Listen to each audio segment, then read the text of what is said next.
안녕하세요. 눈물의 선지자라고 하는 예레미야 편입니다.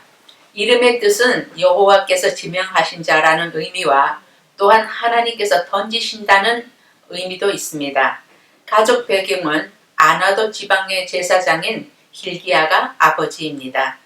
예레미야 선지자는 BC 627년에부터 BC 587년까지 약 40년 동안 활동했으며 이사야 선지자가 죽은 지 60년이 되는 해이며 유다왕 요시야가 다스린 지 13년이 되는 그때 옛 시대의 종말과 새 시대에 대한 시작을 알리는 하나님의 선지자로 부르심을 받았습니다. 예레미야는 예루살렘의 멸망과 성전 파괴와 유다 백성이 바빌론으로 잡혀간다는 것과 열방에 대한 계시와 바빌론의 몰락과 이스라엘의 구원을 선포하는 선지자입니다. 요시야 왕이 죽은 후 유다 왕국은 바벨론의 포로가 시작이 됩니다. 예레미야는 여호야김과 그리고 여호야긴과 시드기야 11년 말까지 활동을 했습니다. 그 시대는 국제 상황으로 아주 복잡했던 때였으며 유다는 아시리아와 바벨론과 이집트 사이에 끼어 있었던 때입니다. 선지자는 영원할 것 같은 아시리아가 멸망하는 것을 보았고 이집트가 쇠락하는 것을 또 보았고 대신 신흥 바벨론이 패권을 장악하는 것을 보았습니다. 그리고 예레미야는 구약의 어떤 선지자들보다 많은 오해와 모함을 받았으며 또 많은 고난을 겪으면서도 말씀을 전하는 일을 중단하지 못하고 만국에 대해 비탄과 또한 소망을 눈물로 외치며 예언을 했던 선지자입니다. 예레미야 1장 4절에서 5절 주님께서 나에게 말씀하셨다. 내가 너를 모태에서 짓기도 전에 너를 선택하고 내가 태어나기도 전에 너를 거룩하게 구별하여서 뭇 민족에게 보낼 예언자로 세웠다. 유다 민족은 범죄는 계속되었을 뿐만 아니라 그 사악함이 크게 달하였기 때문에 하나님은 심판하시기로 작정하셨고 그 임박한 심판을 선포하도록 예레미야는 잉태되기도 전에 이미 선택을 받았습니다. 예레미야 1장 6절 내가 아뢰었다. 아닙니다. 주 나의 하나님. 저는 말을 잘 할 줄 모릅니다. 저는 아직 너무나 어립니다. 예레미야는 자신이 어리고 경험이 없음과 연약함을 말씀드렸고 그런 예레미야에게 어리다고 말하지 말라고 하시며 주님께서 늘 함께 보호해 주시겠다고 하셨습니다. 예레미야 1장 10절 내가 내 말을 내 입에 맡긴다. 똑똑히 보아라. 오늘 내가 문 민족과 나라들 위에 너를 세우고 내가 그것들을 뽑으며 허물며 멸망시키며 파괴하며 세우며 심게 하겠다. 주님께서 예레미야에게 함께 하실 터니 두려워하지 말고 허리에 띠를 띠고 강하고 담대하게 맞서서 말씀을 전하라고 하셨습니다. 예레미야 1장 18절 그러므로 내가 오늘 너를 튼튼하게 방비된 성읍과 새기둥과 노성벽으로 만들어서 이 나라의 모든 사람 곧 유다의 왕들과 관리들에게 맞서고 제사장들에게 맞서고 이 땅의 백성들에게 맞서게 하겠다. 하나님께서는 예레미야에게 맡기신 소명을 감당시키기 위해 독특한 방법으로 배경과 기질과 능력으로 갖추게 하셨습니다. 예레미야 2장 1절에서 6장 30절까지 보면은 선지자는 백성들에게 지난 죄를 덮어놓고 있지 말고 묵은 땅을 갈아엎듯이 마음의 포피를 살려내는 회개를 하고 새롭게 주님께 나오라고 하였습니다. 선지자는 자기가 민족에게 핍박을 받으면서도 임박한 심판과 그 참상을 생각하며 회개를 촉구하였지만 그들은 들으려고 하지 않고 여전히 배반과 반역의 길로 가는 것을 보며 안타까워했습니다. 선지자는 한때 영광스럽고 위대했던 예루살렘이 죄로 인해 황폐해질 것을 바라보며 구원을 호소하며 눈물로 기도했습니다. 예레미야 7장 4절 이것이 주님의 성전이다. 주님의 성전이다. 주님의 성전이다 하고 속이는 말을 너희는 의지하지 말아라. 이스라엘은 하나님과의 언약에 불성실했습니다. 선지자는 유다가 우상 숭배와 온갖 죄를 다 범하고 형식인 본인 제사로 하나님을 모독하는 거짓 예배를 고치지 않으면 임박한 심판을 면치 못할 것이니 회개하라고 외쳤지만 지도자들과 백성들은 듣지 않았을 뿐만 아니라 성전에서 일하는 제사장의 아들이 선지자를 때리고 착고에 채워 가두기도 했습니다.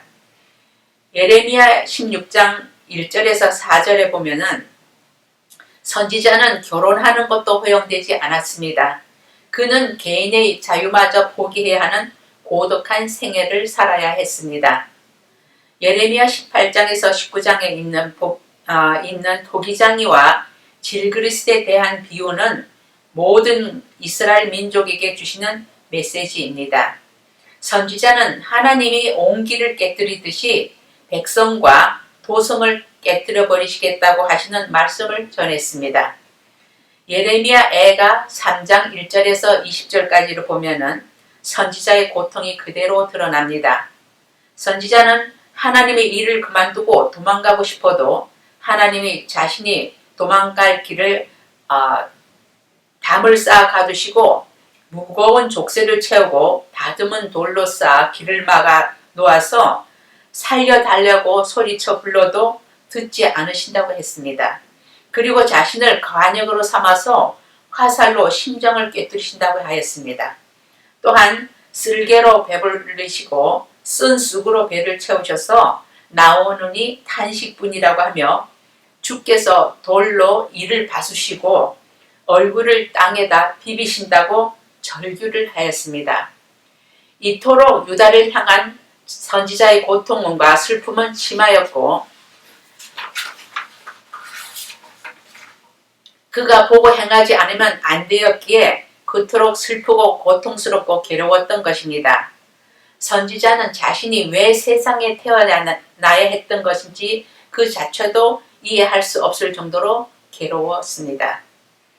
예레미야 20장 9절 이제는 주님을 말하지 않겠다. 다시는 주님의 이름으로 외치지 않겠다 하고 결심하여 보았지만 그때마다 주님의 말씀이 나의 심장 속에서 불처럼 타올라 뼛속까지 타들어가니 나는 견디다 못해 그만 항복하고 맙니다.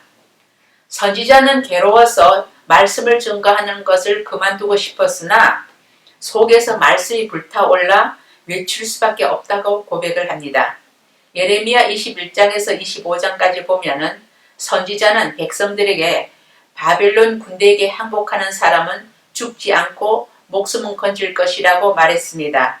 그리고 70년 동안 바벨론의 포로로 살겠지만 70년 후에는 하나님의 심판으로 바벨론은 멸망할 것이니 바벨론에게 항복하라고 전했습니다. 그러나 듣지 않는 백성 때문에 선지자는 분노와 우라를 참을 수가 없었습니다. 그리고 타락한 제사장과 예언자들에게 하나님의 경고를 전하자 그들은 만국을 예언하였다고 하여 선지자를 왕궁 군의대 뜰 안에 가두었을 뿐만 아니라 죽이려고 하였습니다. 예레미야 32장 17절 주 하나님 보십시오.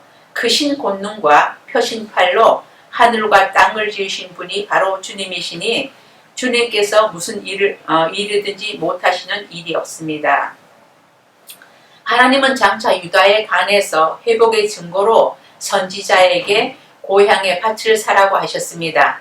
그것은 이스라엘 사람들이 다시 집과 밭과 포도원을 사게 될 것을 말했습니다. 그것은 소망의 메시지이며 새 언약에 대한 메시지입니다. 그러나 유다 왕과 사람들은 선지자가 전하는 말씀을 여전히 거부했습니다. 또한 선지자가 하나님의 명령으로 밭을 사기 위해 고향으로 가려 하자 바벨론 군에게 투항하러 간다고 오해를 받기도 하였습니다. 예레미야 38장 1절에서 6절에 보면 예레미야 선지자가 백성들에게 바빌론에 항복해야 산다고 전하자 대신들은 만국을 예언한 선지자를 죽여야 한다고 왕에게 고하고 그를 밧줄에 매달아 무릉동에 던져 넣었습니다. 예레미야는 하나님의 선지자가 됨으로 인해 고난을 겪어야 했으며 하나님의 말씀이 자신 안에 있기 때문에 시련 속에서도 증거하는 일을 계속해야만 했습니다.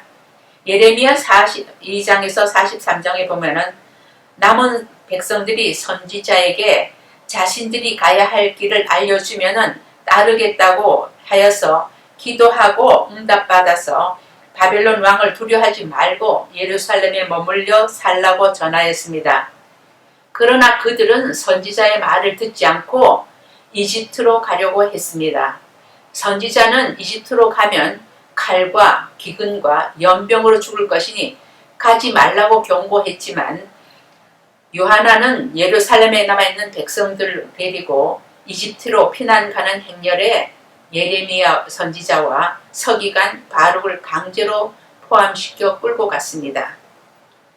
예레미야 선지자는 이스라엘의 멸망에 대한 절망적인 탄식으로 시작하여 하나님은 무궁한 자비와 긍휼도 품어주시며 회복시켜 주신다는 애가를 지었습니다.